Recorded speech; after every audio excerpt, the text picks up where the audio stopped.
میں حکومت پنجاب کو بتانا چاہ رہا ہوں یہ یوم شہداء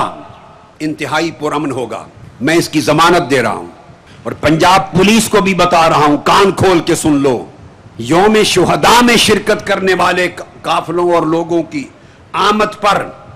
اگر کسی نے کریک ڈاؤن کیا، ان کے گھروں پر کریک ڈاؤن کیا، کسی کو اٹھایا،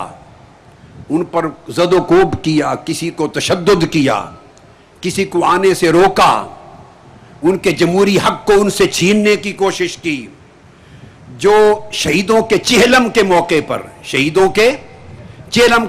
پر یہاں یوم شہداء میں شرکت کے لیے آ رہے ہوں گے، یوم شہداء میں اگر کسی نے روکا، سڑکوں پر رکاوٹیں کی، تشدد کیا، پھر کہہ رہا ہوں غیر جمہوری ہتھ کنڈے استعمال کیے، تو پھر یوم شہداء ماڈل ٹاؤن میں نہیں، جاتی عمرہ رائے ونڈ کے محل میں منایا جائے گا۔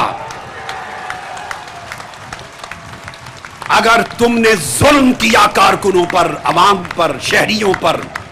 یوم شہداء میں قرآن خوانی کے لیے آنے والے قافلوں پر اگر تم نے گھروں سے اٹھایا، تشدد کیا، راستے روکے، تو یوم شہداء کی جگہ بدل جائے گی۔ 2.25 مہینے تک میں نے صبر کیا ہے، امن کا دامن ہاتھ سے نہیں چھوڑا، آئین قانون کے مطابق چلے ہیں۔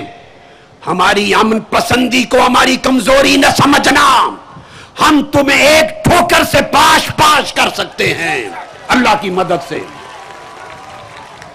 اور بسوں اور ٹرانسپورٹروں کو بھی نہ روکیں کوئی عمل۔ شہباز شریف صاحب، آپ کے پنجاب میں اگر قرآن خوانی کے لیے یوم شہداء پر آنے والوں کے ساتھ ہوا، بسوں کو روکا، ٹرانسپورٹروں کو روکا، تو دمادم مست کلندر ہوگا، دمادم مست کلندر ہوگا، اور یوم شہداء جاتی عمرہ کے اندر ہوگا۔